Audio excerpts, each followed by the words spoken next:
ہم آپ سے گزارش کرتے ہیں کہ اس چینل کو آپ ضرور سبسکرائب کریں اور اپنے فرینڈز کے ساتھ ان ویڈیوز کو ضرور شیئر کریں تاکہ اہل بیت کا پیغام زیادہ سے زیادہ جوانوں تک پہنچ باللہ العلی العظیم اعوذ باللہ من الشیطان اللعین الرجیم بسم اللہ الرحمن الرحیم الحمد للہ والصلاة والسلام على رسول اللہ وعلى آلہ آل اللہ لا سیما بقیت اللہ وَلَعْنَةُ اللَّهِ عَلَىٰ أَعْدَائِهِمْ أَعْدَاءِ اللَّهِ مِنْ يَوْمِنَا هَذَا إِلَىٰ لِقَاءِ اللَّهِ أَمَّا بَعْدُ فَقَدْ قَالَتْ سَيِّدَةُ نِسَاءِ الْعَالَمِينَ فاطمة الزہراء سلام اللہ علیہا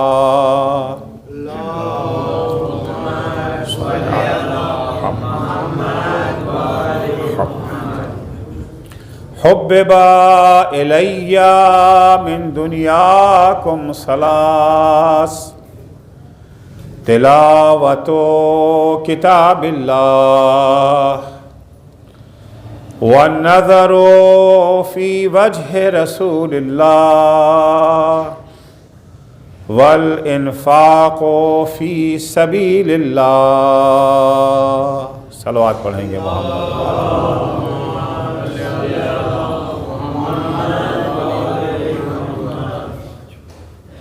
وہ عظیم خاتون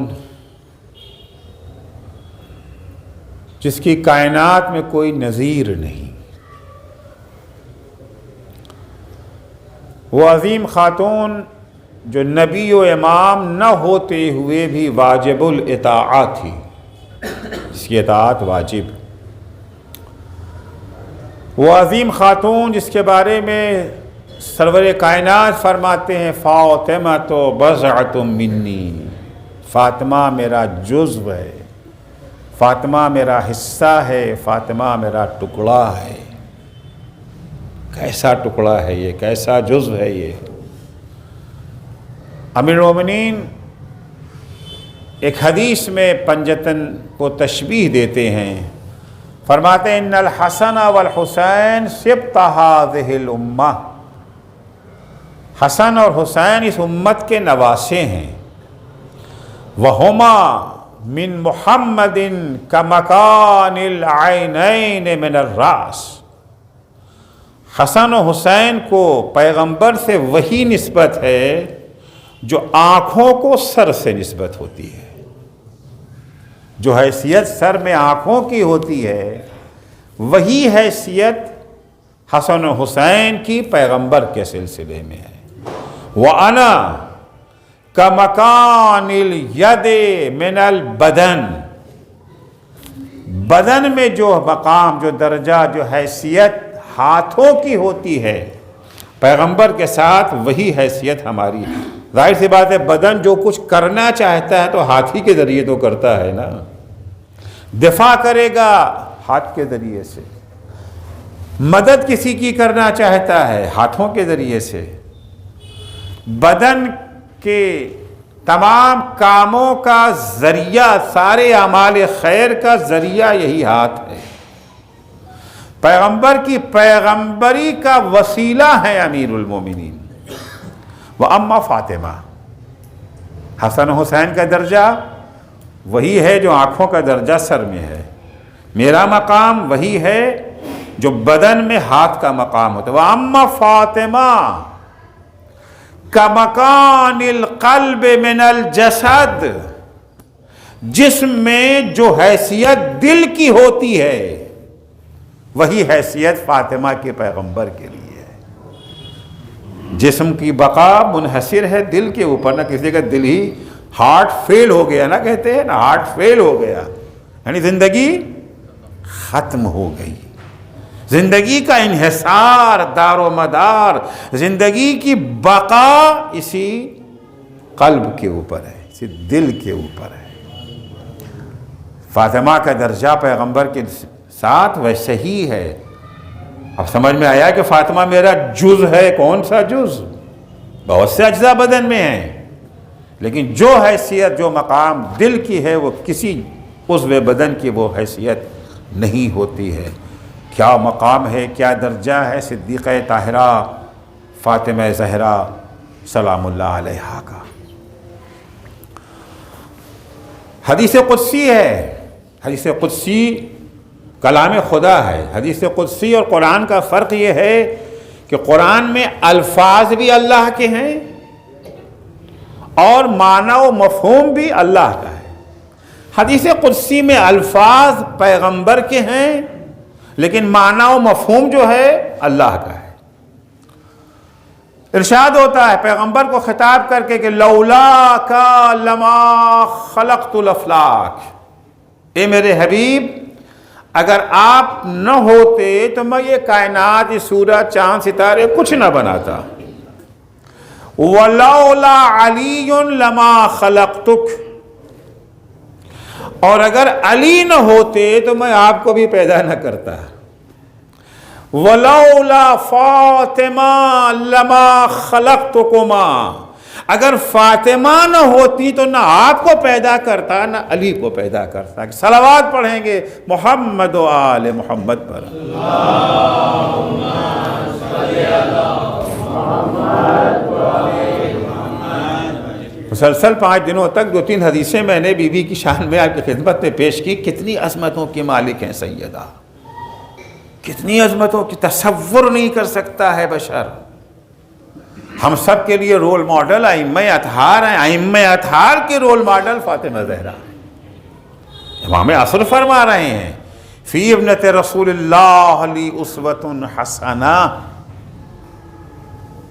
رسول خدا کی بیٹی فاطمہ زہرا میرے لیے رول ماڈل ہیں، میرے لیے نمونہ عمل ہیں، میرے لیے اسوہ حسنہ ہیں۔ وہ فاطمہ فرماتی ہیں اس دنیا سے اگر ہمیں کسی چیز سے لگاؤ ہے، محبت ہے، تو وہ 3 چیزیں ہیں۔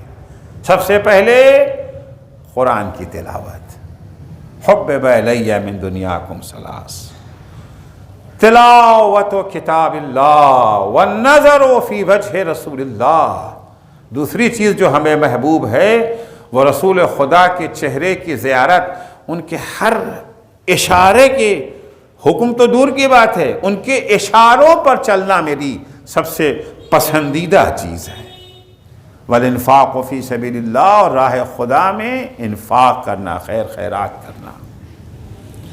عرض کیا کہ بلا وجہ، کیونکہ صدیقہ طاہرہ وہ عظیم خاتون ہیں کہ جو چیز فاطمہ کو پسند آتی ہے وہی خدا کو پسند آتی ہے۔ عجیب حدیث ہے، سنیوں کے ہاں بھی یہ حدیث ہے، شیعوں کے ہاں بھی یہ حدیث ہے، صحیح مسلم کی حدیث ہے، بڑی عجیب حدیث ہے۔ یعنی اگر پیغمبر نے نہ کہا ہوتا تو یہ بات کہنے کی میں ہمت نہیں کر سکتا تھا۔ پیغمبر فرماتے ان اللہ یغضب لغضب فاطمہ ویرضی لرضاہا۔ عرض کیا ہے حدیث شیعہ سنی دونوں کے ہاں ہے، صحیح مسلم میں بھی ہے۔ اللہ فاطمہ کے غضبناک ہونے سے غضبناک ہوتا ہے اور فاطمہ کے خوش ہونے سے خوش ہوتا ہے۔ کب اللہ خوش ہوگا؟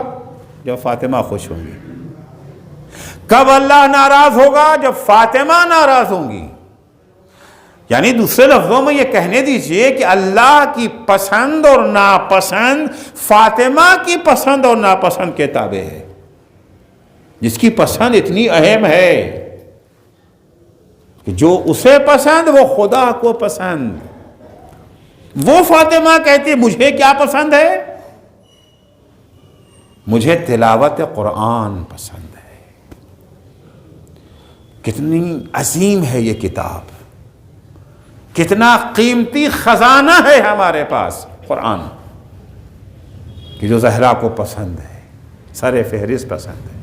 عرض کیا کہ قرآن مجید کتاب ہدایت ہے، قرآن مجید شفا ہے ہمارے لیے، ہماری روحانی بیماریوں، جسمانی بیماریوں کے بھی شفا ہے، لیکن اصل جو شفا ہے وہ روحانی بیماریوں، جسمانی بیماریاں ضمناً ہیں۔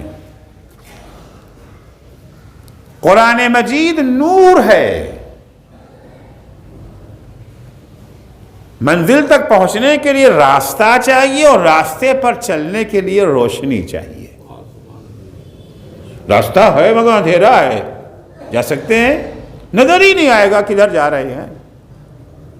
آپ جو کام بھی دنیا میں کرنا چاہتے ہیں روشنی کے بغیر ممکن نہیں ہے۔ اب وہ چاہے وہ سورج کی روشنی ہو یا ٹیوب لائٹ کی روشنی ہو، روشنی تو بہرحال چاہیے نا۔ فرض کیجئے کہ نور ختم ہو جائے، روشنی ختم ہو جائے، ایک قدم آگے نہیں بڑھا سکتے ہیں۔ قرآن مجید ہماری زندگی کے لیے نور ہے، اگر قرآن نہیں تو اندھیرا ہی اندھیرا ہے۔ قرآن اگر نہیں تو اندھیرا ہے زندگی میں۔ لَقَدْ جَاءَكُم مِّنَ اللَّهِ نُورٌ مُبِينٌ، قرآن کہتا ہے کہ اللہ کی طرف سے تمہارے لیے پاس نور مبین آیا ہے، روشن نور آیا ہے تمہارے پاس۔ مادی نور دو طرح کا ہے، مادی نور بھی ہے اور روحانی نور بھی ہے۔ مادی نور کا سب سے بڑا مظہر کیا ہے؟ سورج ہے۔ بقیہ جتنے انوار ہیں کسی نہ کسی طریقے سے اسی سے جو ہے وہ یہ جو ہے جڑے ہوئے ہیں۔ یہ آپ کے پاس جو لائٹ جل رہی ہے روشنی ہے نا، لیکن اس کا بھی سورس سورج ہی ہے، اصل میں سورج سے ہی لیا گیا ہے۔ بجلی کیسے بنی؟ کہا جی پانی سے بنی، پانی سے ٹربائن چلے اور بجلی بنی۔ اور پانی کہاں سے آیا؟ کہا جی بارش سے آیا۔ وہ بارش کیسے ہوئی؟ کہا بادلوں سے ہوئی۔ کہا بادل کہاں سے آئے؟ کہ وہ سمندر میں بھاپ بنی تھی۔ بھاپ کیسے بنی؟ سورج کی چمک سے ہی تو بھاپ بنی نا، سورج نہ ہوتا تو بھاپ بنتی، سورج نہ ہوتا تو بادل بنتا، سورج نہ ہوتا تو بارش ہوتی، بارش نہ ہوتی تو بجلی بنتی۔ تو عالم مادہ کا سب سے بڑا سورس جو ہے، سب سے بڑا نور کون ہے؟ سورج ہے۔ نور کی کچھ خصوصیات ہیں، کچھ خاصیتیں ہوتی ہیں نور کی۔ میں دو ایک خاصیت بیان کر دوں۔ پہلی خاصیت نور کی ہے کہ نور کی رفتار بہت ہوتی ہے، اسپیڈ بہت زیادہ ہے نور کی۔ آپ جانتے ہیں کہ نور کی رفتار کتنی ہے؟ 3 lakh kilometre per second, 3 lakh kilometre per second ہے نور کی رفتار، نور کی سرعت۔ تو ایک خاصیت نور کی یہ ہے کہ اس میں رفتار بہت تیز ہے۔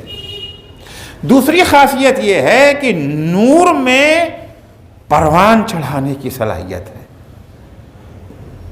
پرورش کرتا ہے نور۔ تیسری خصوصیت نور کی یہ ہے کہ نور جو ہے وہ جراثیم کو مارتا ہے، بیکٹیریا کی شکل میں ہو، میکروب کی شکل میں ہو، وائرس کی شکل میں ہو، جس شکل میں بھی یہ جو ہے وہ جراثیم ہو، نور کی خاصیت یہ ہے کہ وہ جراثیم کو مار دیتا ہے۔ خب سورج کی کرنیں جو ہوتی ہیں، ایک کرن تو نہیں نہ ہے، مختلف ریز ہیں سورج کی، 7 ریز بتائی جاتی ہیں۔ ایک رے کون سی ہے؟ الٹرا وائلٹ رے۔ الٹرا وائلٹ رے کی خاصیت کیا ہے؟ جراثیم کش ہے یہ۔ جتنے بھی جراثیم جتنے نقصان دہ جراثیم ہیں، الٹرا وائلٹ رے ان کو ختم کر دیتی ہے۔ لہذا کہتے ہیں کہ جس کمرے میں دھوپ آتی ہو وہاں ڈاکٹر کی ضرورت نہیں ہے۔ جراثیم ہی نہ ہوں گے تو پھر یہ جو ہے بیماریاں کہاں سے آئیں گی؟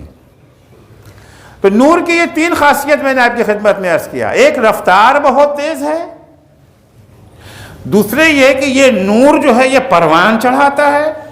اگر یہ آفتاب کی کرنیں نہ ہوں تو آپ کی سبزیاں اگیں گی، پیڑ پودے پنپ پائیں گے؟ بھئی آپ کھیتی جہاں ہوتی ہے، جہاں سورج کی روشنی برابر پہنچ رہی ہے وہ فصل دیکھیے، اور جہاں روشنی نہیں پہنچتی ہے وہاں کا حال کیا ہوتا ہے۔ پھلوں میں شیرینی اور مٹھاس جو آتی ہے، کھٹاس کو مٹھاس میں جو چیز بدلتی ہے وہ یہی نور ہے۔ یہ سورج کی کرنوں کا کمال ہے، سورج کی روشنی کا ہنر ہے، جس کی بنا پر پھلوں میں جو ہے مٹھاس آ جاتی ہے۔ تو 3 خصوصیت ہوئی، ایک تو یہ ہے کہ رفتار بہت تیز ہے، دوسرے یہ کہ یہ پروان چڑھاتی ہے، تیسرے جراثیم کو مارتی ہے۔ قرآن کو خدا نے نور کہا، یہ تینوں خصوصیتیں قرآن میں بھی پائی جاتی ہیں۔ جو قرآن کے دامن سے وابستہ ہو جاتا ہے اس کے اخلاقی جراثیم مر جاتے ہیں، گناہ کے جراثیم ختم ہو جاتے ہیں، انسان کو گناہ سے نجات مل جاتی ہے۔ اور قرآن کی ہدایت کا عمل بھی بڑا تیز ہے، بہت سریع اس کا عمل ہے، اور قرآن پروان بھی چڑھاتا ہے، پرورش بھی کرتا ہے۔ کس طریقے سے گناہوں کے جراثیم کو قرآن مارتا ہے، ایک واقعہ نقل کر دوں آپ کی خدمت میں۔ فضیل بن عیاض اپنے زمانے کا بہت بڑا ڈاکو تھا، اپنے زمانے کا بہت بڑا ڈاکو، ایسا ڈاکو جو اعلان کر کے آتا تھا، ڈاکہ ڈالنے آ رہا ہوں، جو انتظام کرنا ہے کر لو، اتنا زبردست ڈاکو۔ ایک گاؤں میں ایک بڑی حسین و جمیل خوبصورت لڑکی رہا کرتی تھی، ڈاکو کا دل اس پر آ گیا، گاؤں والوں کو پیغام دیا کہ فلاں دن آؤں گا، رات میں آؤں گا، لڑکی کو لے کے جاؤں گا۔ اب سارے گاؤں والے ڈرے سہمے تھرائے، اپنے دروازوں کو بند کیے ہوئے، لڑکی کے گھر والے بھی دروازہ بند کے رو دھو رہے ہیں، بس اللہ سے دعا کر رہے ہیں کہ شاید کوئی کرشمہ ہو جائے، ورنہ اس کے ہاتھ سے کوئی بچ تو نہیں سکتا۔ رات میں آئے، دروازے بند، وہ دروازوں کو کہاں محتاج ہوتا تھا، کمند ڈالی دیوار پہ چڑھ گیا، گھر میں کودنے ہی والا تھا کہ آدھی رات میں ایک عابد شب زندہ دار اللہ کا بندہ تلاوت قرآن میں مصروف تھا، اس آیت پر پہنچا تھا کہ الم یعن للذین آمنوا ان یخشع قلوبہم لذکر اللہ، کیا جو لوگ ایمان کا دعویٰ کرتے ہیں ان کے لیے وہ وقت نہیں آ پہنچا کہ ان کے دل یاد خدا کے سامنے جھک جائیں۔ یہ آواز جیسے ہی فضیل کے کان میں پہنچی، تھر تھر کانپنے لگا، دیوار سے نیچے آ گیا، سجدے میں گر گیا، کیوں نہیں پالنے والے، وہ وقت آ گیا، وہیں اس نے توبہ کیا۔ وہ ہم لوگوں والی توبہ نہیں کہ کان پکڑ کے 2-4 تھپڑ لگا لیا ہو گیا کام، نہیں، واقعی توبہ جو ہوتی ہے وہیں توبہ کیا، جس کا مال اب تک لوٹا تھا سب واپس کیا، ایک کے گھر پہ جا کر کے معافی مانگا۔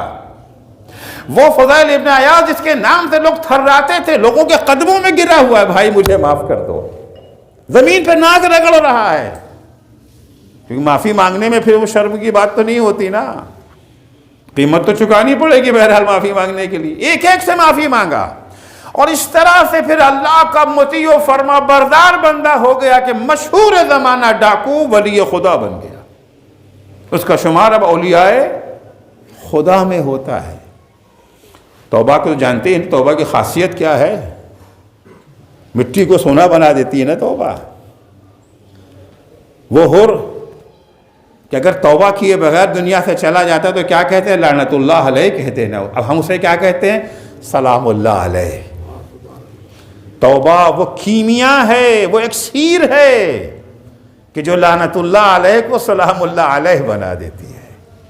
آج جو مقام حبیب ابن مظاہر کا، وہی مقام تو حر کا ہے نا، کوئی کمی ہے؟ تو قرآن کی خاصیت یہ ہے کہ قرآن نور ہے، قرآن کو اللہ نے نور سے تعبیر کی، قرآن کو اللہ نے فرقان بتایا، تبارک الذی نزل علی عبدہ الفرقان لیکون للعالمین نذیرا، بابرکت ہے وہ ہستی جس نے اپنے بندے پر فرقان کو نازل کیا تاکہ وہ عالمین کے لیے نذیر بن سکے۔ فرقان یعنی وہ چیز جو اچھے اور برے کی تمیز ہمیں سکھا سکے، اچھے اور برے میں فرق بتا سکے، اچھا کیا ہے، برا کیا ہے، خیر کیا ہے، شر کیا ہے۔ دیکھیے اکثر جرائم کرائم گناہ کا سبب یہ ہوتا ہے انسان سمجھ نہیں پاتا کہ اچھا کیا ہے، برا کیا۔ بہت سارے مواقع پر ایسا، کچھ تو وہ ہوتے ہیں جو جان بوجھ کے گناہ کرتے ہیں، جان بوجھ کے کرائم کرتے ہیں، جان بوجھ کے جرائم کرتے ہیں، مگر بہت سارے افراد تمیز نہیں دے پاتے کہ حق کیا ہے باطل کیا ہے۔ بہت سے لوگ رشوت لیتے ہیں، سمجھتے ہیں تو ہمارا حق ہے، اپنا حق سمجھتے ہیں، واقعی نہیں جانتے کہ یہ جو ہے رشوت ہے اور بری بات ہے، گناہ ہے۔ بہت سے جانتے بھی ہیں لیکن بہت سے نہیں بھی جانتے ہیں۔ اس وقت فیصلہ نہیں کر پاتے ہیں کہ حق کیا ہے باطل کیا ہے۔ کربلا میں بہت سارے ایسے افراد تھے جنہیں پتہ نہیں تھا کہ یزید کون ہے، حسین کون ہے، نہیں جانتے تھے۔ بہت سے جانتے تھے، عمر سعد وغیرہ تو جانتے تھے، لیکن بہت سے ایسے افراد بھی تھے جن کو پتہ نہیں تھا کہ حق پہ کون ہے۔ ان کو تو یہ بتایا گیا تھا کہ یزید خلیفۃ المسلمین ہے، حسین علیہ باللہ باغی ہیں، باغی سے جنگ کرنا اسلام میں واجب ہے، مارے جاؤ گے شہید کہلاؤ گے، جنت میں جاؤ گے، اور زندہ رہ گئے اگر تو غازی کہلاؤ گے، جتنا ثواب ہے جہاد کا۔ وہ تو جنت کے لالچ میں گئے تھے نا، سردار جوانان جنت کا سر کاٹ رہے تھے جنت کے لالچ میں۔ انسان کی زندگی کی سب سے بڑی ضرورت یہ ہے کہ اچھے اور برے کی تمیز اسے حاصل ہو جائے، اچھا کیا ہے برا کیا ہے، گھاٹے کا سودا کیا ہے فائدے کا سودا کیا۔ بہت سے لوگ گھاٹے کا سودا کر لیتے ہیں، کیا سمجھ کے کرتے کہ یہ سودا گھاٹے کا ہے؟ وہ سمجھتے ہیں کہ اس میں فائدہ ہی فائدہ ہے، منافع ہی منافع ہے۔ جب بیٹھ کے کیلکولیٹر پر حساب کرتا اس میں کروڑوں کا فائدہ ہو جاتا ہے، کروڑوں کا گھاٹا سمجھ نہیں پائے۔ تو یہ تشخیص دینا کہ اچھا کیا ہے برا کیا ہے، خیر کیا ہے شر کیا ہے، قرآن ایک ایسی کتاب ہے جو ہمیں اچھے اور برے کی تمیز سکھا دیتی ہے۔ فرقان یعنی اچھے اور برے کی تمیز سکھانا۔ آج دنیا کے حالات جو ہیں وہ یہ ہیں کہ ایسا نہیں ہے کہ حق بالکل الگ رکھا ہو، باطل بالکل الگ رکھا ہو۔ جیسے آپ کو پتا کہ جی یہ چھوٹا کیمرہ ہے، یہ بڑا کیمرہ ہے، یہ موبائل والا کیمرہ ہے، یہ عام کیمرہ ہے، دکھ رہا ہے نا۔ کبھی کبھی ایسا ہو جاتا ہے کہ مخلوط ہے، مکس ہے، سمجھ ہی بھی نہیں آتا ہے کہ حق کیا ہے باطل کیا ہے۔ انسان باطل کی طرف جا رہا ہے حق سمجھ کے، حق کو چھوڑ رہا ہے باطل سمجھ کے، اکثر پیش آ رہا ہے دنیا سیاست میں تو خاص طور سے۔ اکثر ہم لوگ گناہ کر بیٹھتے ہیں ثواب سمجھ کے۔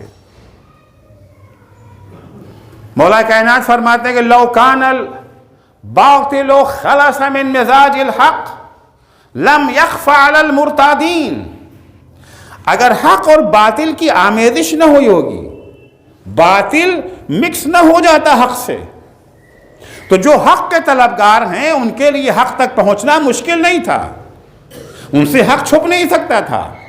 وَلَوْ أَنَّ خَلَصَ الْحَقُّ مِنْ لَبْسِ الْبَاطِلِ، اور اگر حق بھی محفوظ رہ جاتا باطل کی آمیزش سے، اگر حق میں باطل نہ ملا دیا جاتا، انقطعت عنہ السن المعاندین، جو حق کے دشمن ہیں پھر ان کو حق پر اعتراض کرنے کا موقع نہ ملتا، ان کی زبانیں کٹ جاتی۔ مولا فرماتے ہیں لیکن مشکل یہ ہے کہ وَلَكِنْ يُؤْخَذُ مِنْ هَذَا ضِغْصٌ وَمِنْ هَذَا ضِغْصٌ فَيُمْزَجَانِ، تھوڑا سا حق تھوڑا سا باطل لے کے مکس کر دیتے ہیں، مکس کر دیا یہ فَهُنَالِكَ يَسْتَوْلِي الشَّيْطَانُ عَلَىٰ أَوْلِيَائِهِ، ایسے موقع پر شیطان اپنے چیلوں پہ سوار ہو جاتا ہے۔ آج آپ دیکھیں اسلام پر جو حملے ہو رہے ہیں، اسلام پر اعتراضات ہو رہے ہیں، اسلام کو دہشت گردی کا دین قرار دیا جا رہا ہے، ٹیرورزم کی نسبت دی جا رہی ہے اسلام کی طرف۔ اگر یہ داعشیوں کی حماقت نہ ہوتی، اگر یہ طالبانیوں کی حماقت نہ ہوتی، اگر یہ القاعدہ والوں کی خیانت نہ ہوتی تو کیا یہ الزام لگتا ہے اسلام کے اوپر؟ وہ اپنے مظالم کو انہوں نے حق کے ساتھ ملا دیا، درندگی سے کام لے رہے ہیں، بربریت سے کام لے رہے ہیں، نام اسلام کا دے دیا، نام عدل کا دے دیا، نام اسلام کے دفاع کا دے دیا۔ جی امریکہ ظلم کر رہا ہے، یقیناً ظلم کر رہا ہے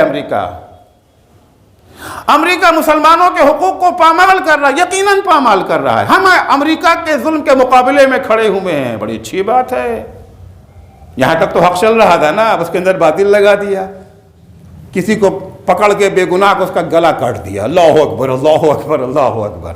اب جب یہ ویڈیو پھیلے گا تو کیا ہوگا؟ حق اور باطل مل گیا نا، ظالم کے مقابلے میں آنا حق تھا۔ امریکی جیسے دہشت گرد امریکی جیسے ٹیرورسٹ ملک کے خلاف آواز اٹھانا حق تھا، لیکن حق کو حق کے طریقے سے انجام دینا چاہیے تھا نا، نہ کہ حق و باطل کے ذریعے سے۔ حق و باطل کی جب آمیزش ہو گئی، جب مخلوط کر دیا گیا حق و باطل، تو یہاں کے پر شیطانوں کو موقع مل گیا اسلام کے خلاف آواز اٹھانے کا۔ اب اسلام جو عدل کا دین ہے، اسلام جو عقل کا دین ہے، اسلام جو لاجک کا دین ہے، اسلام جو انسانی حقوق کی پاسداری کا دین ہے، وہ اسلام آج دہشت گردی کے عنوان سے پہچانا جا رہا ہے۔ کیوں؟ اس لیے کہ حق و باطل کی آمیزش ہو گئی ہے۔ اچھا، بہت سے اچھے لوگ بھی پہچان نہیں پاتے ہیں، حتیٰ ہمارے بہت سارے مسلمان، بھولے بھالے مسلمان بھی اسی میں آ جاتے ہیں۔ بھولے بھالے مسلمان بھی ہمارے اسی کا یہ جو ہے وہ شکار ہو جاتے ہیں کہ جی اسلام جو ہے وہ دہشت گردی کا دین ہے۔ 26 آیتیں اسلام کی وہ ہیں جہاں پر دہشت گردی کی دعوت دی گئی ہے، ٹیرورزم کی دعوت دی گئی ہے۔ لیکن شرط یہ کہ انسان اگر قرآن کو واقعاً پڑھ لیتا، قرآن کو دیکھ لیتا، تو اسے حق اور باطل میں پرکھ حاصل ہو جاتی۔ قرآن فرقان ہے۔ اگر آج عالم اسلام، اگر آج مسلمانوں نے قرآن کو گلے لگا لیا ہوتا، قرآنی تعلیمات کو سیکھ لیا ہوتا، قرآنی تعلیمات کو سیکھنے کے بعد عمل کیا ہوتا، تو آج وہ اس پستی میں نہ ہوتے، اس گمراہی میں نہ ہوتے۔ پھر مسلمانوں کے ہاں جرائم نام کی کوئی چیز نہ ہوتی، کرائم نام کی کوئی چیز نہ ہوتی، گناہ کا تصور بھی نہ ہوتا مسلمانوں کے درمیان۔ قرآن مجید کی ایک آیت ہے جس کے بارے میں ایک مغربی دانشور کا، یورپین دانشور کا کہنا ہے کہ مسلمان اگر صرف اسی ایک آیت پر عمل کر لیتے، اس ایک آیت پر اگر عمل کر لیتے، تو پوری دنیا پر ان کا راج ہوتا بغیر ایک قطرہ خون بہائے۔ ایک آیت، کون سی آیت ہے؟ ان اللہ یأمرکم بالعدل والاحسان وایتاء ذی القربى وینہی عن الفحشاء والمنکر والبغی۔ اللہ تمہیں حکم دیتا ہے عدل قائم کرنے کا، اللہ تمہیں عدل قائم کرنے کا حکم دیتا ہے، اللہ تمہیں دوسروں کے ساتھ اچھا برتاؤ کرنے کا حکم دیتا ہے۔ اچھا برتاؤ میں مومن اور کافر کا فرق نہیں ہے، یہ نہیں کہ اچھا برتاؤ فقط مومنوں کے ساتھ کرنا ہے، کافروں کے ساتھ اچھا برتاؤ نہیں کرنا ہے۔ اچھا برتاؤ مومنوں سے بھی کرنا ہے، اچھا برتاؤ کافروں سے بھی کرنا ہے۔ لا ینہاکم اللہ عن الذین، اللہ تمہیں ان لوگوں کے ساتھ نیکی سے نہیں منع کرتا ہے جنہوں نے تم سے تمہارے دین کے بارے میں جنگ نہیں کی ہے اور تمہیں بے جرم و خطا تمہارے گھروں سے نہیں نکالا ہے۔ ان کے ساتھ اللہ تمہیں نیکی کرنے سے نہیں منع کرتا ہے، صرف اس لیے کہ کافر ہے نہیں۔ ہاں، کافر بھی ہے، ظالم بھی ہے، کافر بھی ہے، قاتل بھی۔ وہ ظالم چاہے مسلمان ہی کیوں نہ ہو، اس کو سزا کفر کی نہیں دے رہے ہیں، ظلم کی سزا دے رہے ہیں، قتل کی سزا دے رہے ہیں۔ اگر جو ہے مسلمان بھی قاتل ہے تو اس کو بھی سزا ملے گی، مسلمان اگر ظالم ہے سزا اسے بھی ملے گی، جنگ اس سے بھی کی جائے گی۔ ان اللہ یأمرکم بالعدل والاحسان وایتاء ذی القربى، اللہ تمہیں حکم دے رہا ہے، کاہے کا حکم دے رہا ہے؟ عدل کا حکم دے رہا ہے، لوگوں کے ساتھ اچھا سلوک، اچھا برتاؤ کرنے کا حکم دے رہا ہے، اپنے رشتہ داروں کی خدمت کرنے کا حکم دے رہا ہے۔ وَيَنْهَا عَنِ الْفَحْشَاءِ وَالْمُنْكَرِ وَالْبَغْيِ، اللہ تمہیں بدکاری سے روک رہا ہے، برائیوں سے رکنے کا حکم دیتا ہے، ظلم و ستم سے دور رہنے کا حکم دیتا ہے۔ یہی ایک آیت اگر مسلمان عمل کر لے تو دانشور کہتا ہے کہ مسلمان پوری دنیا پر راج کرتا۔ اگر مسلمان اسی عقیدے پر قائم رہ جائے کہ اللہ ہمیں دیکھ رہا ہے، یقین اگر آ جائے ہمیں اللہ دیکھ رہا ہے، یہ دیکھنا بڑا اہم ہے نا۔ سرکار نے جہاں جہاں کیمرے لگا دیے ہیں وہاں کے اوپر جرائم کا گراف گرا کہ نہیں گرا؟ جو لوگ ٹریفک کے قانون کو فالو نہیں کرتے تھے، کیمرہ لگ جانے کے بعد پتہ نہیں یہاں راجولہ میں کیمرہ لگا کہ نہیں لگا، ہمارے یہاں دہلی میں تو قدم قدم پہ کیمرہ لگ گیا ہے، بہت سے لوگ سیدھے ہو گئے، نہیں تو کیمرے میں آ گئے، معلوم ہوا کہ گھر پہنچے ان کے پاس جرمانہ آ گیا کہ آپ نے فلاں جگہ پہ گاڑی پارک کی تھی، فلاں جگہ پہ ریڈ لائٹ توڑی تھی، فلاں جگہ پہ یہ کیا تھا، فلاں جگہ پہ یہ کیا تھا۔ جہاں دیکھا کیمرہ لگا ہوا ہے، یہ سب کی اسپیڈ قابو میں آ جاتی ہے کیونکہ کیمرہ دیکھنے والا آ گیا ہے۔ اگر یہی عقیدہ خدا کے بارے میں آ جائے، الم یعلم بان اللہ یرا، قرآن کہتا ہے کیا انسان نہیں جانتا کہ اللہ اسے دیکھ رہا ہے؟ خود ایک کمزور انسان ہے، بیچارہ ایک اجنبی آ گیا ہے مارکیٹ میں سامان خریدنے کے لیے، اس کو پتہ نہیں ہے کہ بھاؤ نہیں معلوم ہے، اس کو ہم نے بیوقوف بنا کر کے 5 کا مال 10 میں بیچ دیا۔ نہ پولیس نے دیکھا، نہ جج نے دیکھا، کسی نے نہیں دیکھا، مگر اللہ تو دیکھ رہا ہے نا۔ اصحاب پیغمبر میں سے کچھ لوگ سفر پہ جا رہے تھے۔ اب ظاہر سے بات ہے، صحابی کی ایک تعریف وہ ہے جو ہم لوگ کرتے ہیں، ایک وہ ہے جو مشہور ہے۔ عام طور سے مشہور یہ ہے کہ جو پیغمبر کے ساتھ رہا سب کیا ہے؟ صحابی ہیں۔ ہم بھی اسی معنی میں بیان کر رہے ہیں۔ اصحاب پیغمبر میں سے کچھ لوگ سفر پہ جا رہے تھے، راستے میں بھوک لگی، صحرا کا سفر ہے، نظر پڑی کہ ایک چرواہا جو ہے کچھ بھیڑ بکری جو ہے وہ چرا رہا ہے، ایک گلہ، ایک ریوڑ اس کے پاس ہے۔ خدا سے بات ہے، وہ ریوڑ چرواہے کا تو نہیں ہوتا تھا، دوسروں کا مال ہوتا تھا جس کو وہ مزدوری پر چراتا تھا۔ اس کو دیکھ کر کے موقع تو اچھا ہے، پیٹ بھر سکتا ہے۔ گئے، اس سے بات کیا چرواہے سے کہ بھائی ایک بکری کا بچہ ہمیں دے دو۔ کہ صاحب میرا تھوڑی، کہ نہیں فری میں نہیں مانگ رہے ہیں یار، دیکھو ایک بکری کے بچے کی قیمت ہے 10 درہم، ہم تم کو 100 درہم دے رہے ہیں، 10 گنا زیادہ۔ بکری کا بچہ ہمیں دے دو، پیسہ تمہاری جیب میں، بکرا ہمارے پیٹ میں، ہمارا پیٹ بھر گیا، تمہاری جیب بھر گئی، دونوں کا فائدہ ہے نا اس میں۔ تو اس نے کہا ہاں مگر یہ ہمارا نہیں ہے نا، مالک کو کیا جواب دیں گے؟ کہا مالک سے کہہ دینا بھیڑیا کھا گیا۔ چونکہ جب جو لوگ جانور چرانے جاتے تھے تو عام طور سے ہوتا تھا، بھیڑیا حملہ کیا کرتے تھے، کہہ دینا بھیڑیا کھا گیا۔ چرواہے نے کہا بات تو تم نے بڑے پتے کی کہی، اتفاقاً ہمارے مالک جو ہیں ہم پر بڑا بھروسہ بھی کرتے ہیں، اگر ہم کہہ دیں گے کہ بھیڑیا کھا گیا تو وہ مان بھی جائیں گا، پھر کیا مشکل، پھر تو بات اور آسان ہو گئی نا۔ 100 درہم تمہیں ہم دے رہے ہیں، بکری کا ایک بچہ ہمیں دے دو، ہم اسے ذبح کر کے بھون کے گوشت کھا کے اپنا پیٹ بھر لیں گے، ہمارا پیٹ بھرا تمہاری جیب بھری، دونوں فائدے میں۔ چرواہے نے کہا ہاں سب بات تو صحیح ہے، بس ایک مشکل ہے۔ کہا وہ کیا؟ کہا این اللہ، مالک سے تو ہم کہہ دیں گے کہ بھیڑیا کھا گیا، جب قیامت میں اللہ پوچھے گا تو اس سے کیا کہیں گے؟ کیا اس سے بھی کہہ سکتے ہیں کہ بھیڑیا کھا گیا؟ اس سے تو نہیں نہ کہہ سکتے، تو دیکھ رہا ہے۔ این اللہ، اللہ کو بھی کیا جواب دیں گے؟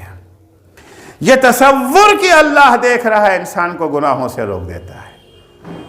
تو اگر قرآن کو اللہ فرقان کے نام سے یاد کرتا ہے کہ اللہ، قرآن وہ ہے جو انسان کو اچھائی اور برائی کی تمیز سکھا دیتا ہے، یہ قرآن ہے۔ آج دنیا کی ہماری سب سے بڑی خواہش یہ ہوتی ہے کہ زیادہ سے زیادہ ہمارے پاس پیسہ، مالدار بننا چاہے۔ مالدار بننا اچھی بات بھی ہے، کوئی بری بات بھی نہیں ہے، صحیح طریقے سے انسان مالدار بنتا ہے تو کوئی اسلام مخالف نہیں ہے مالداروں کا، ٹھیک ہے مالدار بنو، اچھی بات۔ مالدار نہ بنو کہ تو حج کیسے کرنے جاؤ گے؟ حج 2 پیسے میں تو نہیں نہ ہوتا، 4-5 لاکھ روپے کا حج ہو گیا ہے، حج تو وہی کریں جائیں گے، کے بعد پیسہ ہوگا، خمس نکالو، کہاں سے نکالیں؟ کھانے کو ہے نہیں، خمس نکالو، پیسہ ہوگا جبھی تو خمس نکالیں گے۔ اسلام کے بہت سارے قوانین تو پیسے والوں ہی کے لیے ہیں، غریبوں کے لیے تو ہے بھی نہیں، وہ کہاں سے کریں گے؟ اسلام مالدار بننے کا مخالف نہیں ہے، ہر انسان کی خواہش ایک مالدار، مالداروں کو دیکھ کر بڑی حسرت سے کہتے ہیں، ٹھنڈی سانسیں لیتے رہتے ہیں، ہائے مکیش امبانی، ہائے اڈانی، ہر ایک کی تمنا ہے کہ ہم مکیش امبانی۔ کیوں بھائی کیا بات ہے؟ بڑا مالدار آدمی ہے، یہی ہے نا، اور تو کچھ نہیں نا ان کے پاس، اور تو کوئی اچھائی نہیں نا ہے کہ یہی ہے کہ بڑے مالدار ہیں۔ اڈانی بڑے مالدار ہیں، امبانی بڑے مالدار ہیں، کسی زمانے میں ٹاٹا برلا کا نام آیا کرتا تھا، ٹاٹا بڑے مالدار ہیں، برلا بڑے مالدار ہیں، یہی نا خواہش ہے مالدار بننے کی، مالدار مالدار مالدار۔ اصلی مالدار کون ہے؟ پیغمبر فرماتے ہیں اصلی مالدار وہ ہے جو قرآن پڑھے، سمجھے اور قرآن پہ عمل کرے۔ حضور کی حدیث ہے لا ينبغي لأحد لا ينبغي لحامل القرآن ان يرى احدا اغنى من وان ملك الدنيا برحبها. جو حاملین قرآن ہیں، دیکھیں 3 لفظیں ہیں، ایک ہے قاری قرآن، ایک ہوتا ہے حافظ قرآن، اور ایک ہوتا ہے حامل قرآن. قاری قرآن یاد کر لیجئے گا لفظوں کو. قاری قرآن، حامل قرآن اور حافظ قرآن. قاری قرآن وہ ہے جو قرآن کی تلاوت کرتا پڑھتا ہے، اسے کہتے ہیں قاری. سمجھا کہ نہیں سمجھا، اس سے بحث نہیں ہے. قاری قرآن قرآن کی تلاوت، حافظ قرآن قرآن کو رٹ لینے والا، حامل قرآن پڑھتا بھی ہے قرآن کو، سمجھتا بھی ہے قرآن کو، اور قرآن کے احکام پر عمل بھی کرتا ہے، اسے کہتے ہیں حامل قرآن. پیغمبر فرماتے لا ينبغي لحامل القرآن ان يرى احدا اغنى من وان ملك الدنيا برحبها. جو حاملین قرآن ہیں، جو قرآنی تعلیمات پر عمل کرتے ہیں، ان کے لیے مناسب نہیں ہے کہ دنیا میں کسی کو اپنے سے زیادہ مالدار سمجھیں، چاہے وہ شخص پوری دنیا کا مالک ہی کیوں نہ بن جائے. مت کہنا کہ مکیش امبانی مالدار ہے. اگر تم حامل قرآن ہو تم مالدار ہو، مکیش امبانی فقیر ہے. شرط وہی عرض کر دیا، حامل قرآن کی بات ہے، قاری قرآن کی بات نہیں ہے، حافظ قرآن کی بات بھی نہیں ہے. حامل قرآن لا ينبغي لحامل القرآن ان يرى احدا اغنى منه وان ملك الدنيا برحبها. ساری دنیا کی دولت اس کے پاس اکٹھا ہو گئی ہے، اس کے مقابل میں آپ ہیں، آپ کے پاس کچھ نہیں ہے، کھانے کو روٹی بھی نہیں ہے، فاقہ گھر میں ہو رہا ہے، لیکن آپ حامل قرآن ہیں، آپ ہیں مالدار. دوسری چیز ہوتی ہے، ظاہر سی بات ہے کہ سماج میں کچھ لوگوں کی عزت زیادہ ہوتی ہے، کچھ کی عزت کم ہوتی ہے. ہوتا ہے نا، کچھ کی عزت کم، کچھ کی عزت زیادہ ہوتی ہے. کچھ کے صاحب یہ جو ہے یہ تو بہت بڑے آدمی ہیں، کچھ کو جو بڑا مانا جاتا ہے نا، ہر سماج میں ہے، یہاں بھی راجولہ میں بھی ہوگا، دوسرے شہروں میں بھی ہے. یہ بڑائی کا معیار کیا ہے؟ کیوں یہ بڑے ہیں، یہ چھوٹے ہیں؟ وہ کسوٹی کیا ہے؟ کیسے پتہ چلے یہ بڑے ہیں یہ چھوٹے ہیں؟ سبب کیا ہے؟ ہمارے معاشرے میں، ہمارے سماج میں کیا ہے؟ بڑا آدمی کیسے بنتا ہے؟ پیسے سے بنتا ہے، دولت سے بنتا ہے نا بڑا آدمی. ہمارے یہاں معیار کیا ہے؟ دولت. اب تو ہمارے یہاں ساری دنیا میں یہی ہے، اور آج ہی نہیں، ہمیشہ یہی تھا، ہمیشہ یہی تھا. جس وقت اللہ نے موسیٰ اور ہارون کو بھیجا تھا فرعون کی ہدایت کے لیے، جب گئے کہ جی میں اللہ کا نبی بن کے آیا ہوں، میں نبی ہوں، اللہ کا پیغام لے کر کے آیا ہوں، تو فرعون وغیرہ نے مذاق اڑایا، یہ کپڑا دیکھو ذرا سا، شکل دیکھو ان کی، یہ نبی بن کے آئے ہیں. پھٹا پرانا کپڑا، چرواہوں کا کپڑا پہن کے گئے تھے، چرواہوں کا کپڑا پہن کے گئے تھے. فَلَوْلَا أُلْقِيَ عَلَيْهِ أَسْوَرَةٌ مِّنَ الذَّهَبِ. اگر یہ اللہ کے نبی ہوتے تو اللہ نے سونے کے کنگن پہنا کے بھیجتا، لیکن پھٹا پرانا کپڑا. تو بڑائی کا معیار دولت. جب حضرت نے قرآن لوگوں کے سامنے پیش کیا کہ اللہ نے ہم پر یہ قرآن نازل کیا، تو ماننے کو تیار نہیں ہو رہے تھے. فَلَوْلَا نُزِّلَ هَذَا الْقُرْآنُ عَلَى رَجُلٍ مِّنَ الْقَرْيَتَيْنِ عَظِيمٍ. اگر یہ قرآن اللہ کی کتاب ہوتی تو یتیم پر تھوڑی نازل ہوتی.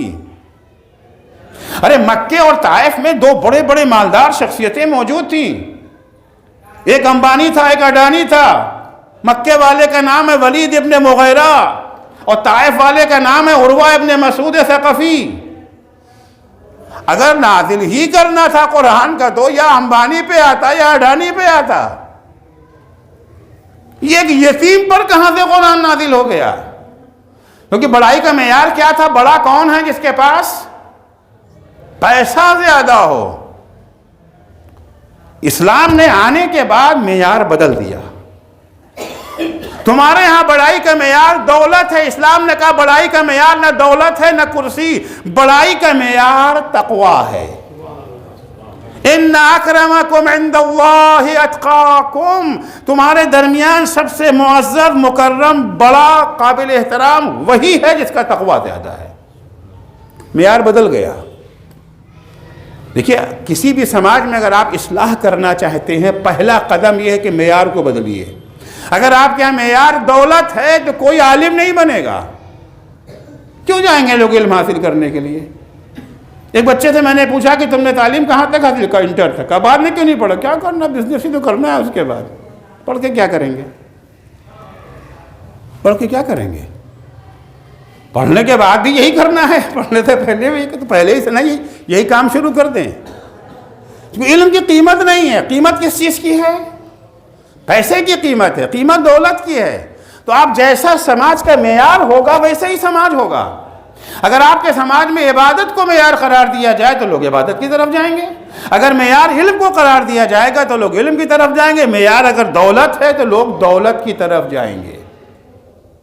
قرآن مجید نے آنے کے بعد، اسلام نے آنے کے بعد معیار بدل دیا.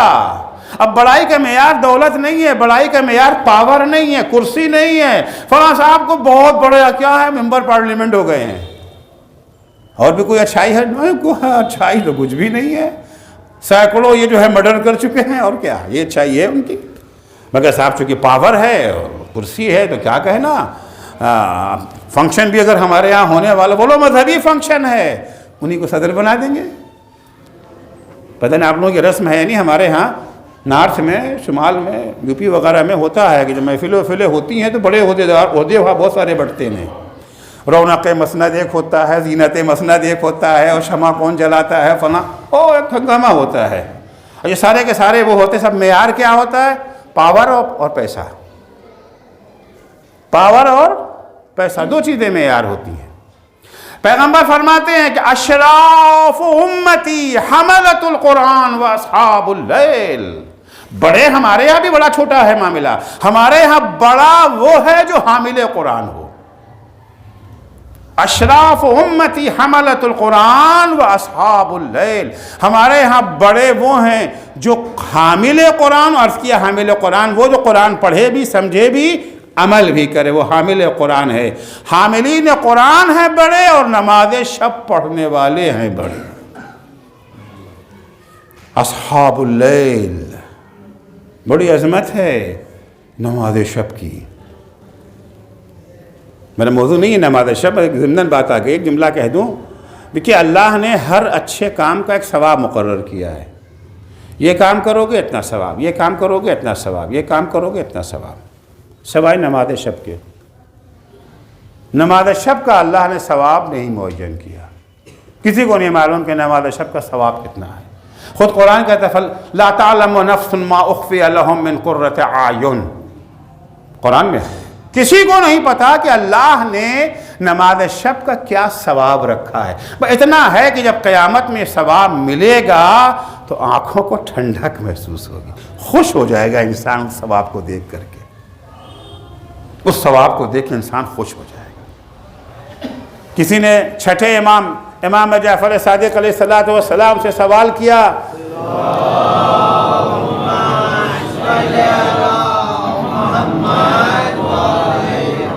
مولا کیا وجہ ہے کہ نماز شب کا ثواب اللہ نے نہیں بیان کیا؟ وجہ کیا ہے؟ امام نے فرمایا وجہ یہ ہے اس کا ثواب اتنا زیادہ ہے کہ ہماری عقلیں اسے برداشت نہیں کر سکتی ہیں. یقین نہیں آئے گا ہمیں اتنا ثواب ہے. ہوتا ہے نا کبھی کبھی آپ کوئی صاحب بیان کریں کیا یار ڈینگ مار رہے ہو، بس کرو، چھوڑو مت. یقین نہیں آتا ہے اس بات کے اوپر، اس لیے اللہ نے اس کو بیان ہی نہیں کہ چھپا لیا. قیامت میں جب سامنے آئے گا تو آنکھوں کی ٹھنڈک کا سبب بنے گا. تو بڑائی کا معیار یہ. صدیقہ طاہرہ اگر فرماتی ہیں کہ حبب الی من دنیاکم ثلاث، تلاوت و کتاب اللہ، محبوب ترین چیز میری نگاہ میں اللہ کی کتاب کی تلاوت ہے. پوری زندگی بیوی کی قرآن میں رچ بس گئی تھی. ہر روز عصر کے وقت بیوی ایک دعا کرتی تھی، الحمدللہ الذی لم یجعلنی جاہدا لشیء من القرآن ومرددن فی شیء من کتابہ، حمد ہے اس اللہ کی، شکر ہے اس اللہ کا جس نے ہمیں یہ نعمت عظیم عطا کی ہے کہ میں قرآن کی کسی حکم کی مخالف نہیں ہوں، جو حکم قرآن نے دے دیا شراکھوں پر، کسی ایک حکم کے مخالف نہیں ہوں۔ ولا مرددن فی شیء من کتابہ، اور نہ کتاب خدا کے کسی آیت کسی لفظ کے بارے میں مجھے کوئی شک اور تردد ہے۔ قرآن کا وہ تذکرہ تھا فاطمہ کے گھر میں کہ گھر میں رہنے والی کنیز بھی قرآن کے میدان میں اتنا آگے بڑھ گئے کہ 20 برس تک فضہ نے قرآن کے سوا کوئی بات ہی نہیں کی، بات بھی کرتی تھی تو قرآن کے ذریعے بات کر، قرآنی آیتوں سے جواب دیتی۔ آپ کوئی بھی سوال کر لیجئے، جواب قرآن، کتنا عبور، کتنا کمانڈ تھا ان کو قرآن کے اوپر۔ حفظ کر لینا قرآن کا اور ہے، قرآن پہ اتنا کمانڈ کہ اپنی ہر بات کے لیے آیت کو نکال لینا۔ یہاں فہم قرآن بھی ہے اور حفظ قرآن بھی ہے، دونوں ہے۔ جناب فاطمہ کی شہادت کے بعد جناب فضہ حج پہ جا رہی تھی، بچھڑ گئی قافلے سے۔ ہوتا تھا اس زمانے میں، قافلہ چلا جا رہا ہے، تیز والے آگے نکل گئے، سست رفتار والے پیچھے رہ جاتے تھے۔ جناب فضہ بھی اکیلی صحرا، عبداللہ مبارک نامی ایک شخص وہ بھی حج پہ وہ بھی اپنے قافلے سے پیچھے رہ گیا تھا۔ اس نے اچانک دیکھا یہ خاتون، مرد اکیلا ہو تو پھر بھی بات سمجھ میں، اکیلی خاتون چلی جا رہی ہے۔ گئے اس کے پاس، اور جانے کے بعد کہاں ہیں آپ، یہاں کہاں کی کیا، کون ہیں آپ، یہاں کیا کر رہی ہیں؟ جناب فضہ نے فوراً قرآن کی آیت پڑھی، قل سلام فسوف یعلمون، پہلے سلام کرو بعد میں بات کرو۔ قرآن کی آیت پڑھ دی، قل سلام فسوف یعلمون۔ خیر انہوں نے سلام کیا، سلام کرنے کے بعد انہوں نے پوچھا کہ آپ جنات ہیں کہ انسان؟ ایک انسان، ایک اکیلی عورت اس طریقے سے تو مجھے بات نہیں آتی، آپ جنات ہیں کہ انسان؟ انہوں نے پھر قرآن کی آیت پڑھی، یا بنی آدم خذوا زینتکم عند کل مسجد، اے فرزندان آدم ہر مسجد کے پاس اپنے کو آراستہ کرو۔ اچھا سمجھ میں آ گیا کہ یہ انسان ہیں، کہاں سے آ رہی ہیں آپ؟ پھر قرآن کی آیت پڑھی، ینادون من مکان بعید، سمجھ میں آ گیا کہ بہت دور سے آ رہی ہیں۔ جا کہاں رہی ہیں؟ للہ علی الناس حج البیت من استطاع الیہ سبیلا، پھر قرآن کی آیت پڑھی، اس سے پتہ چلا کہ یہ حج کرنے جا رہی ہیں۔ اس کے بعد انہوں نے ان سے کہا کہ بھوک لگی ہے، کھانا کھائیں گی؟ جواب دیا، ما جعلناہم جسدا لا یاکلون الطعام، ہم نے ان انبیاء کو کوئی ایسا جسم نہیں دیا جسے کھانے کی ضرورت نہ ہو، یعنی بھوک لگی ہے، کھانا وانا کھلا دیا۔ اس کے بعد تیز چلیے، جلدی چلیے تاکہ پہنچ جائیں۔ پھر قرآن کی آیت پڑھی، لا یکلف اللہ نفسا الا وسعہا، اللہ اتنی ہی ذمہ داری اور ڈیوٹی دیتا ہے جتنا بس میں ہو، اس سے زیادہ تیز چلنا میرے بس میں نہیں ہے۔ ان کا اچھا آئیے میرے ساتھ اونٹ پر بیٹھ جائیے، ہم دونوں بیٹھ کے چلتے ہیں۔ پھر قرآن کی آیت پڑھی، لو کان فیہما آلہۃ الا اللہ لفسدتا، اگر دنیا میں ایک خدا سے زیادہ خدا ہوتے تو یہ کائنات بگڑ جاتی، یعنی دو ایک اونٹ کے اوپر نہیں بیٹھ سکتے ہیں۔ سمجھا دیا۔ خیر سفر ہوتے ہوتے پہنچ گئے، قافلے تک پہنچ گئے، تو انہوں نے کہا کہ قافلے میں کوئی آپ کے جان پہچان کا بھی ہے؟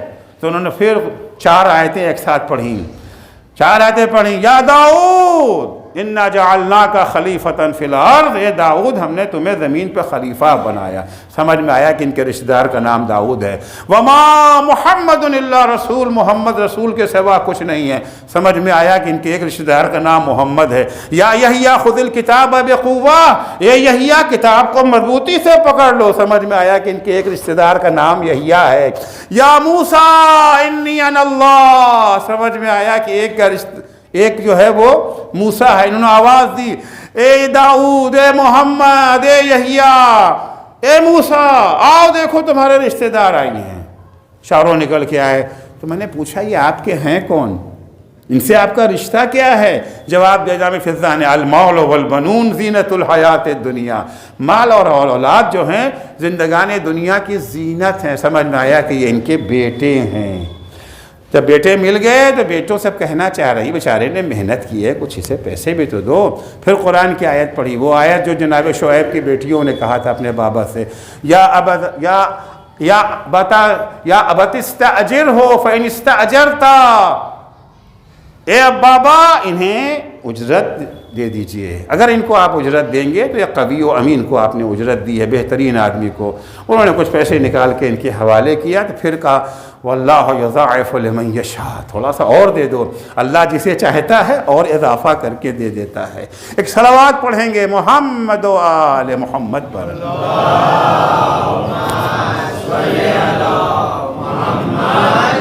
یہ فاطمہ زہرا کی کنیز ہے، فاطمہ زہرا کی کنیز ہے، گھر میں کام کرنے والی نوکرانی ہے فضہ، گھر میں قرآن کا ماحول ایسا تھا، ماحول قرآن ایسا، اتنا قرآن پہ کمانڈ، اتنا قرآن پہ تسلط کہ جو 20 برس تک فضہ زندہ رہی ہیں، کبھی بھی فضہ نے قرآن کے سوا کوئی بات نہیں کی، ہر بات کا جواب قرآنی آیتوں سے دیا کرتی تھی۔ اللہ بیوی کہ حبب الی من دنیاکم ثلاث، تلاوت کتاب اللہ والنظر فی وجہ رسول اللہ والانفاق فی سبیل اللہ۔ اللہ کی کتاب کی تلاوت پسند ہے، رسول خدا کے چہرے کی زیارت پسند ہے۔ رسول خدا سے مراد فقط رسول خدا نہیں ہے، اللہ کی طرف سے بھیجے ہوئے نمائندے اولیاء خدا۔ رسول کے چہرے کی زیارت پسند تھی، علی کے چہرے کی زیارت پسند تھی، اور علی کا بھی عالم یہ تھا کہ علی فاطمہ کا چہرہ دیکھ کے سارا غم بھول جاتے تھے۔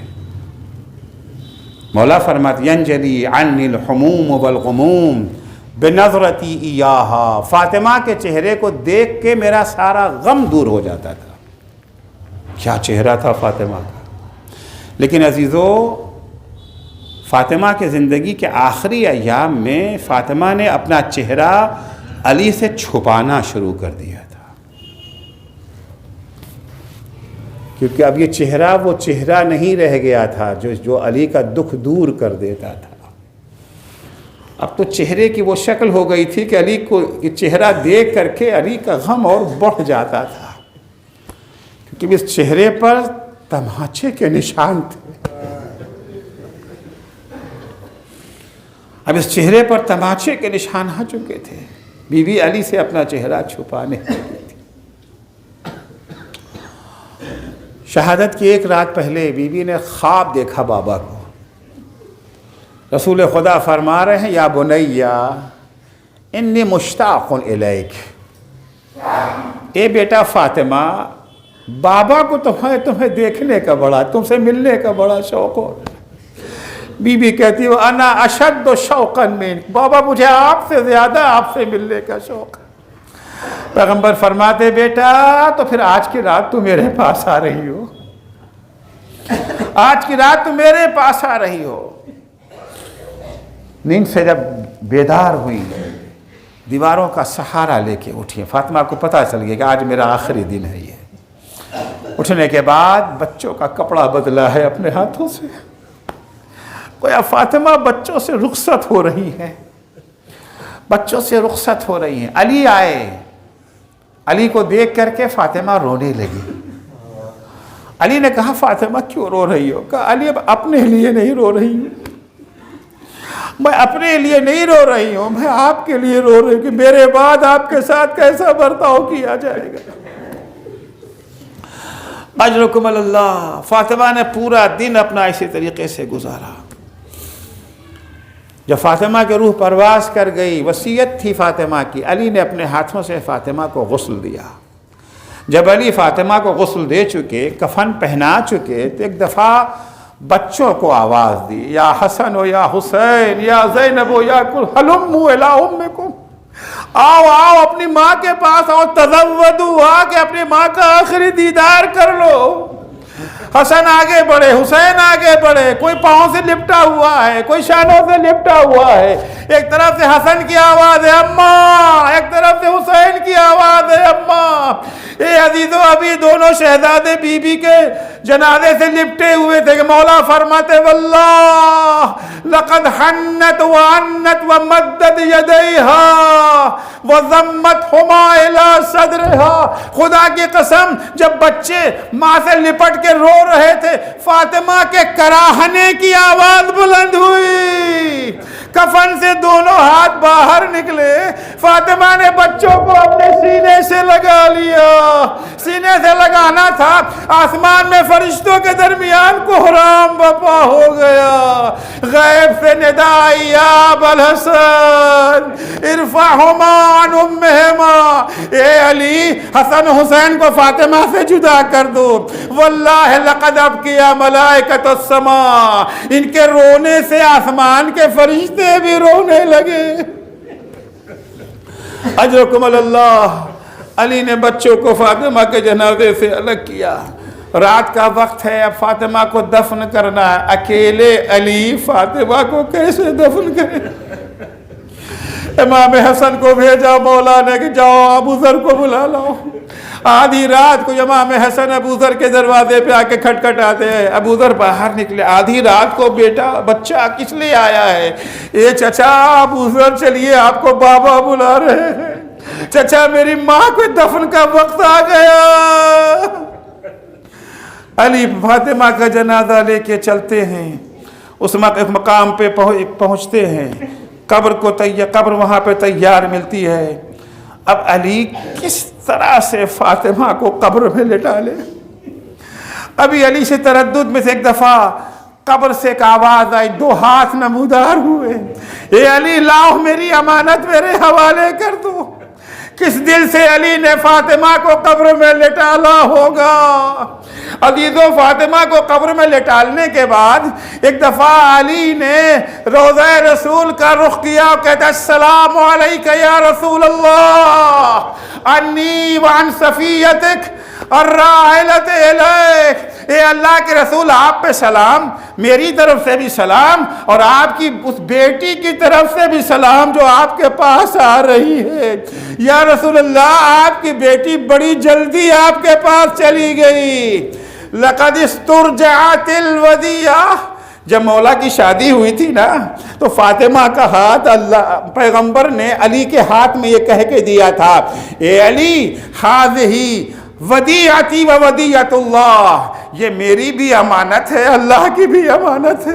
مولا کہتے ہیں پیغمبر جو امانت آپ نے ہمارے حوالے کی تھی نا لقد استرجعت، اب وہ امانت واپس جا رہی ہے، لیکن عزیزو امانت کا ایک قانون یہ ہوتا ہے کہ جیسی لی گئی ہے ویسے ہی امانت واپس کی جائے۔